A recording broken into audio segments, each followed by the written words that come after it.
یہ بات تو ہم سب جانتے ہیں کہ البرٹ آئنسٹائن ہسٹری کا سب سے بڑا جینیس تھا، اتنا جینیس کہ وہ اکیلا ہی ہزاروں سائنٹسٹ سے زیادہ دماغ لڑا سکتا تھا۔ جو چیز ہم انسان سمجھنا تو دور کی بات سوچ بھی نہیں سکتے، وہ آئنسٹائن نے سوچی بھی، سمجھی بھی اور اس کو پوری دنیا کے لیے آسان بھی بنایا۔ البرٹ آئنسٹائن ایک فزسسٹ تھے جنہوں نے تھیوری آف ریلیٹیوٹی، E=mc² اور فوٹو الیکٹرک افیکٹ کے لاز بنا کر پوری دنیا کو حیران اور پریشان چھوڑ دیا تھا، اور اس کی وجہ سے ہی ان کو نوبل پرائز سے بھی نوازا گیا۔ ان کی ایکسٹرا آرڈنری سوچنے اور سمجھنے کی صلاحیت دیکھ کر لوگ سمجھتے تھے کہ آئنسٹائن کے پاس ایک اسپیشل برین ہے جو ہم عام انسانوں سے کافی زیادہ مختلف ہے۔ اس بات کا خود آئنسٹائن کو بھی اندازہ تھا، اسی وجہ سے وہ نہیں چاہتے تھے کہ مرنے کے بعد ان کی باڈی کے کسی بھی حصے پر ریسرچ کی جائے، بلکہ انہوں نے تو یہ انسٹرکشنز دے رکھی تھی کہ مرنے کے بعد ان کی باڈی کو جلا کر راکھ کر دیا جائے۔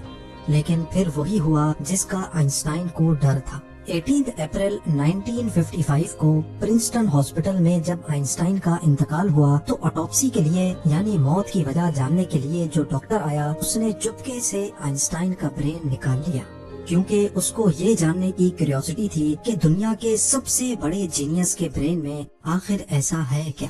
زیم ٹی وی کی ویڈیوز میں ایک بار پھر سے خوش آمدید۔ ناظرین، آئنسٹائن کا برین چرانے والے ڈاکٹر تھامس ہاروی تھے، جن کو اپنے ساتھ ہونے والے انجام سے زیادہ اس اسپیشل برین کو اسٹڈی کرنے میں دلچسپی تھی۔ کچھ دنوں کے بعد جب پرنسٹن ہاسپٹل کو ڈاکٹر ہاروی کی اس حرکت کا پتہ چلا تو ان کو اپنی جاب سے ہاتھ دھونا پڑا، لیکن ڈاکٹر ہاروی آئنسٹائن کے بیٹے ہنس البرٹ سے جیسے تیسے کر کے یہ پرمیشن لینے میں کامیاب ہو گئے کہ وہ اس کے باپ کے اسپیشل برین کے اندر چھپے رازوں سے پردہ اٹھا کر اس کو دنیا کے سامنے لانا چاہتے ہیں۔ اس دن کے بعد سے شروع ہوا اس برین کا ایک لمبا ترین سفر۔ ڈاکٹر ہاروی ایک پیتھولوجسٹ تھے جو صرف پوسٹ مارٹم کرنا جانتے تھے۔ یہ ان کا صرف خیال تھا کہ وہ اتنے بڑے جینیس کے برین پر ریسرچ کر پائیں گے۔ اب کنڈیشن یہ تھی کہ ڈاکٹر ہاروی پرنسٹن ہاسپٹل کی جاب سے بھی ہاتھ دھو بیٹھے تھے اور اپنے پیتھولوجسٹ کا عہدہ بھی۔ آئنسٹائن کا برین جو پہلے ہی ڈاکٹر ہاروی پریزرو کر چکے تھے، وہ اس کو لے کر پینسلوینیا کے شہر فیلاڈیلفیا لے گئے، جہاں انہوں نے برین کی کئی فوٹوز لیں اور پھر اس کو 240 چھوٹے چھوٹے پیسز میں کاٹ کر ہر پیس کو الگ الگ جار میں پریزرو کر کے اپنی بیسمنٹ میں چھپا دیا۔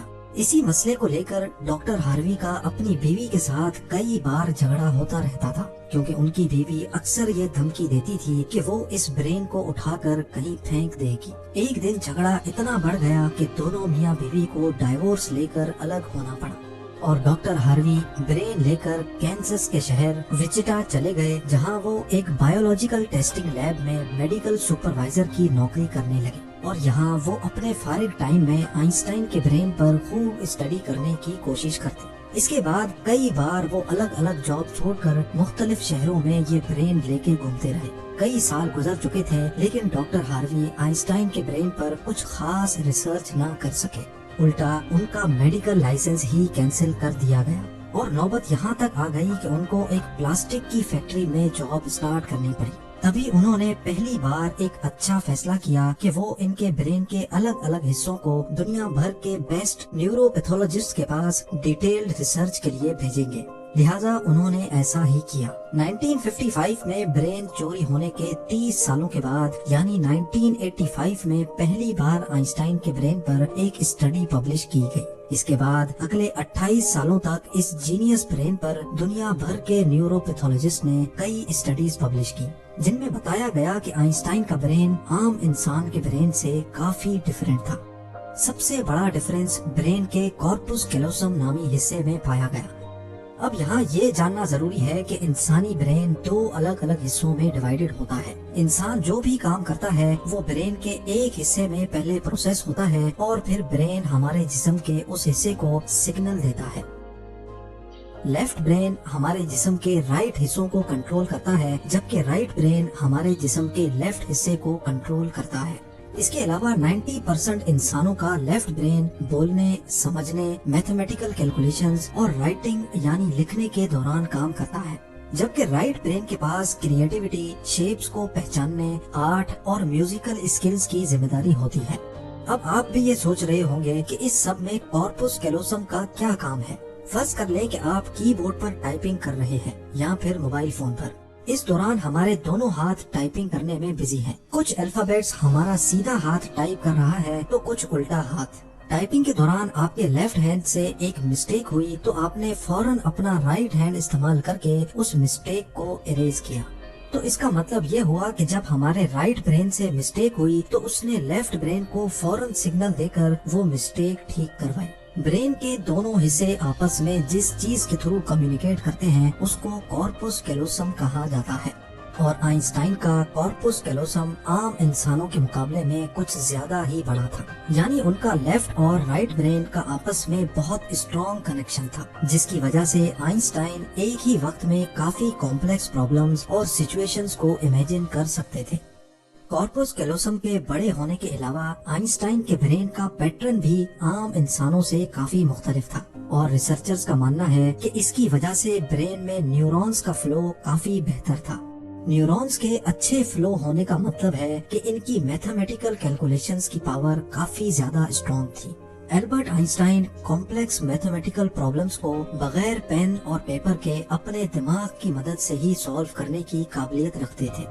نیورونز زیادہ ہونے کی ایک اور وجہ بھی ریسرچ پیپرز میں بتائی گئی۔ جب آئنسٹائن کے برین کا وزن کیا گیا تو اس کا وزن 1230 گرام تھا، جبکہ عام انسانوں کا 1400 گرام ہوتا ہے۔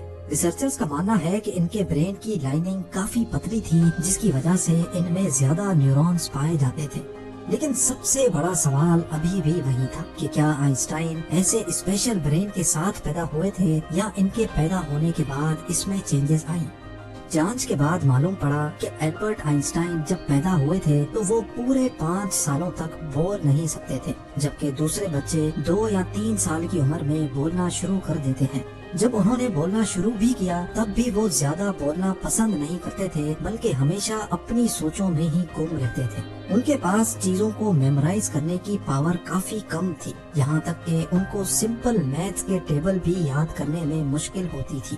وہ میتھس اور نمبرز کو لاجیکل طریقوں سے پروسیس کرنے کے ماسٹر تھے، نہ کہ ان کو رٹا لگا کر یاد کرنے کے۔